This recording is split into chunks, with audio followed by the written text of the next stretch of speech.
Dr. Chavez, pulling wisdom teeth. First of all, let me ask you something. Do wisdom tooth add to your wisdom?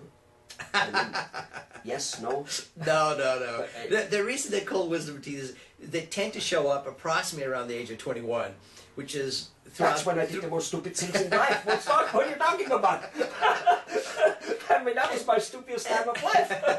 I'm glad I survived it. I'm lucky I survived it. I understand. So that's the reason why they're called wisdom teeth. Got it. You know, everything in dentistry has become much kinder and gentler. We're now able to relatively easily, and certainly there's no reason for pain, to remove, no matter how complicated your wisdom teeth are. And we have great techniques for controlling inflammation, discomfort, post-surgically, so that you can actually get on with your life, go back to work, and not be debilitated. There was a period in time... Go back to your life, how fast? Like, well, you get it pulled today, can you go back tomorrow? Yes. I would say that most of my patients that I remove wisdom teeth on actually leave us and could actually go back to work. I'd say half of them go home just because they still have some redness, a little bit of oozing. They planned it that way. They said, look, let them make the last thing of the day. Certainly the next day. Yeah. Certainly the next day they can go back to work. The only contraindication going somewhere immediately afterwards is you may continue to ooze some blood, and it may be unsightly for you to be at work, or to, you know, depending on what you work, especially if you like working in the food services preparation industry. You don't want to see you bleeding out of your mouth. Maybe you're a banker or a teller and have lots of, you know, exactly. But as far as discomfort is concerned, we're really good. We've really developed techniques to manage all this, to make it as minimally invasive and to make it as minimally uncomfortable post-surgically. Certainly during the operation itself, you should have zero discomfort. You should be completely comfortable throughout the whole procedure from start to finish.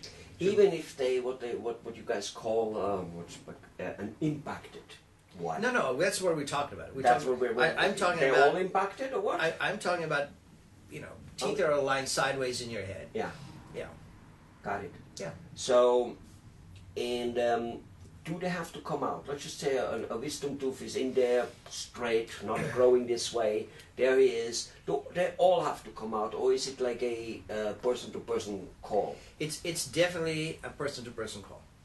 I'm a minimally invasive dentist, so I would not want to take out a wisdom tooth unless it's causing you an actual problem. And just because your wisdom tooth is impacted, just because your wisdom tooth is not erupted and you're 26, doesn't mean you're going to have a problem. I have many 80-year-olds with impacted wisdom teeth that are doing just fine. They don't have crooked teeth and don't have a problem. And why would they have to go through a surgical procedure if they didn't have to? And the cost. You've got to remember these things. Right. So it's all on an individual basis. Now, many times an orthodontist will say, please remove all of the wisdom teeth. And then I'll do that because he's asked me to do that. But unless I'm seeing that there's a specific problem that's being caused by this wisdom teeth, or the patient, occasionally the patient will be in pain, there'll be infections forming there, then you really need to take him out, and then you take him out. Got it. Do you have any theory, whether it's a knowing type of theory, why is that something that there's not space for all of our teeth in our mouth? I mean, well, yes. What did our creator do here?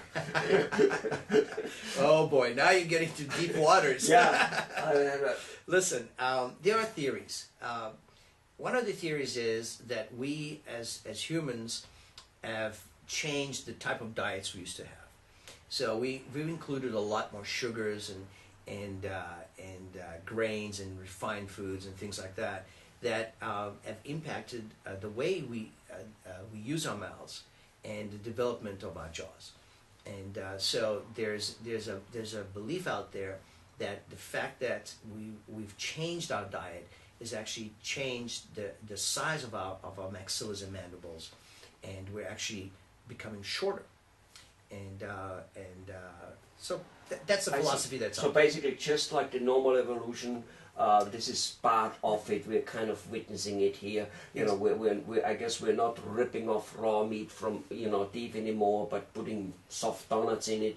And so those somewhere Yeah. along the line, they Yeah. say, well, we're not needed anymore. Yeah, refined foods and sugars also have a big impact apparently. But That's not here and there. What it is what it is. These are philosophies. Right. Yeah. Got it. Thank you very much. You're very welcome.